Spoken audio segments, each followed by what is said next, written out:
श्रोता समाज और दर्शक समाज से हमारा निवेदन है कि आप लोग इस मानव शरीर को पाने के बाद जीने का क्या ढंग है, कैसे जिया जाता है, कैसे दुनिया में रहा जाता है, इस प्रकार से आप लोग इस मधुर वाणी को ध्यान से सुने और देखें।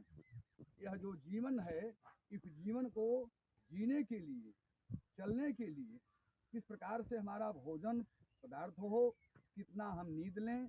दिन में नींद लेना सबसे बड़ा हानिकारक है और यह मानव का शरीर बड़े भाग्य से प्राप्त हुआ है।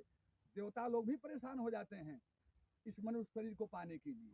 इस प्रकार से हमारे गोस्वामी जी ने भाव दिया है कि बड़े भाग्य मानुष तन पावा और सुर दुर्लभ सदग्रंथ गावा, साधन धाम मोक्ष कर द्वारा। यही शरीर है, इसी के बाद जो है मोक्ष गति को इंसान प्राप्त होता है।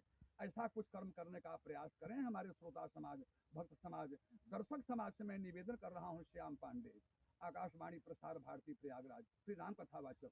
मैं कहना चाहता हूँ, जो भी श्रोता समाज, जो भी दर्शक इस वीडियो को देख रहे हैं, उसमें ध्यान दें कि पूरक और रेचक श्वास में ओम रहे भरपूर। गुर मूरत में लगे हैं सूरत तो कभी न होवे दूर, कभी न होवे दूर। कृपा जब गुर की होवे, सत रज तम से अलग बैठ सतगुर को जो है। सुंदर शिव और सत्य को सदा एक ही जान, एक के तीनों भेद हैं, तीनों एक समान। ऐसा हो जब ज्ञान हृदय में, तो कभी न होवे भ्रांति, और पूर्ण जगत में तत्व एक है, तभी मिलेगी शांति। ओम है जीवन हमारा, ओम प्राणाधार है, ओम है कर्ता विधाता, ओम पालनहार है। ओम है सब दुख का नाशक, ओम करुणाकंद है।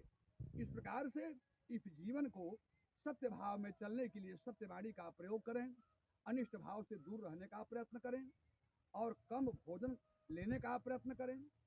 अपने शरीर को ध्यान देते हुए अनिष्ट वस्तुओं का भोजन अनिष्ट योग में जो है इसको प्राप्त न करें।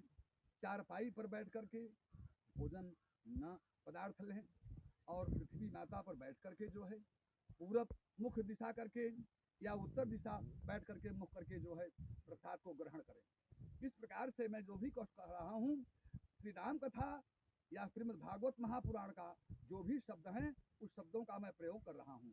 हमारे गोस्वामी तुलसीदास महाराज जी रामायण के अंदर में लिख रहे हैं।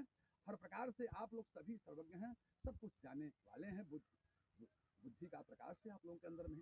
मैं यही चाहता हूँ कि आप लोग पहला नंबर अपने जीवन को सुरक्षित रखने के लिए अपने उदर को कैसे भरते हैं, पेट को कैसे भरते हैं, अनिष्ट वस्तु या जितना गलत वस्तु है उसका इस्तेमाल न करें और अच्छे वस्तुओं का भोजन प्रसाद लें।